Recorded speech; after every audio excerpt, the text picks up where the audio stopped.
Dominica's national archives are housed in a modern concrete structure set among the pastel-painted colonial buildings of the small town of Roseau, the island's capital. Here, string-bound issues of the weekly Dominica Official Gazette can be found. The Gazette is the only official public source of information about the thousands of individuals who have become Dominican citizens. Published only on paper with no official digital copies, the information the Gazettes contain is not easily accessible. Last year, the Government Accountability Project took action to improve transparency. It viewed dozens of gazettes from libraries, private collections, and from the University of the West Indies in Jamaica and drew up a list of every naturalized citizen published in gazettes from 2007 to 2022. No names have been published since March 2019. Other names were found in documents leaked from a hotel developer licensed to accept passport buyers as investors. Among the names brought to light is that of Asadullah Khalid,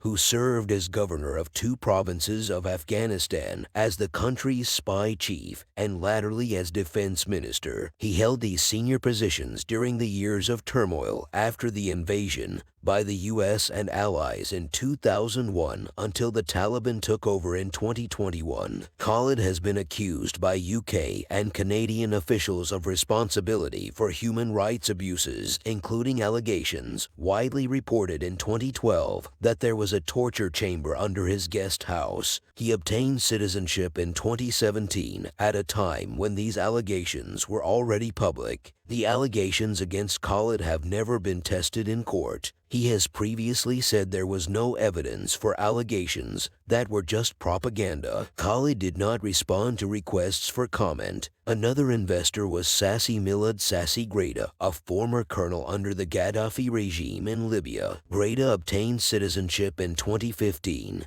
Having fled Libya after the civil war that overthrew Gaddafi before returning. In a telephone interview, Greda said although he knew Gaddafi personally from the 1960s onwards, when they trained in the military together, he did not discuss politics with Gaddafi. He said he left the military in 1989 at the rank of colonel before running government security for facilities such as banks, universities, and oil fields until the Civil War. Under Dominican regulations, citizenship by investment applicants are barred if they have a criminal record. However, one individual seems to have been able to purchase citizenship despite appearing to have a conviction for fraud. The Turkish businessman and former government minister Kavit Kagler bought citizenship in 2011, 7 years after he was given a prison sentence and a fine for fraud relating to Interbank, a bank he owned until it was taken over by Turkish regulators in 1999. In 2010, his sentence was suspended and reduced to 1 year and 9 months in prison, as well as a fine. The Turkish newspaper Hurriyet reported. In a 2019 interview, Kagler said he served 9.5 months in prison and that he was not a criminal. A representative of Kagler's newspaper company, Ale, said he did not wish to comment when approached by The Guardian and OCCRP. Others appear to have run into trouble after obtaining their passports. One investor who has faced allegations of wrongdoing since obtaining citizenship is Mehdi Ebrahimi Eshratabadi, an Iranian wanted in Iran for alleged fraud, according to an Interpol Red Notice. Eshratabadi, who also goes by the name Tony Newman, obtained Dominican citizenship in 2015. His lawyer described Iran's addition of him to Interpol's wanted list in February 2020 as an abuse of Red Notice system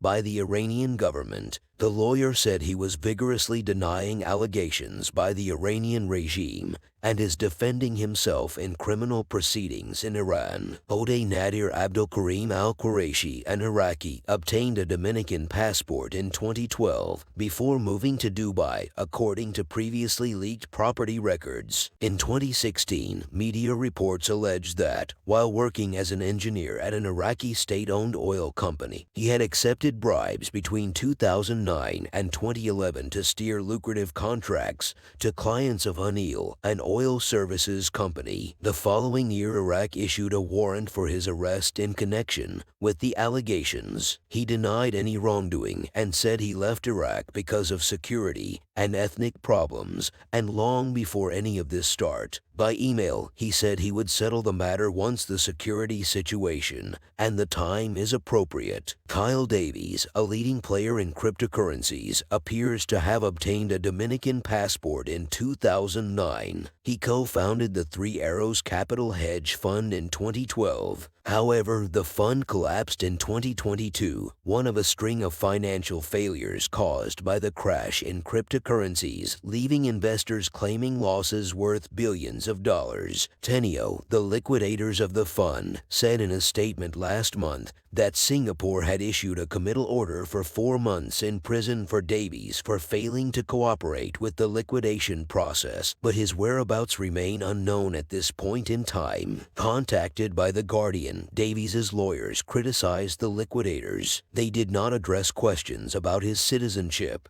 Golden passport and residency schemes have multiplied in recent years. Dominica's scheme is one of the cheapest, requiring a direct donation of $100,000 to the government or an investment of $200,000 in a government-approved real estate project. A former French and then British colony located in the Eastern Caribbean, Dominica gained independence in 1978. Since 1993, it has sold citizenship. Sales began to really take off after 2015, when a treaty signed with the EU guaranteed its citizens visa-free travel in the Schengen area for up to 90 days a year. Anti-corruption campaigners and politicians have long expressed concerns about golden passport regimes. Eker Rostamashvili, the campaign's lead at Transparency International, an anti-corruption watchdog, said, "It's no secret that visa-free travel to the EU and the UK has been one of the main selling points of the Caribbean citizenship by investment programs. Both the EU and UK have had their fair share of troubles with such schemes, leading several EU countries and the UK to completely shut down their programs. The UK scrapped its golden visa scheme last year, while Cyprus stopped selling citizenship in 2020. However, golden passports play a central role in Dominica's economy. The country's leaders say the money is needed to replace its once dominant banana exports, damaged by changes in trade rules. Revenues, estimated at more than $1 billion since 2009, have become the main source of income for the Dominican government, helping to fund schools, healthcare, and other public services. Defending the scheme at last month's press conference, Scarrett said it underwrites a significant part of economic and social development on the island and has been used to build thousands of homes, improve healthcare, help with national security, help you diversify the economy, and grow the economy in agriculture and tourism with the building of hotels.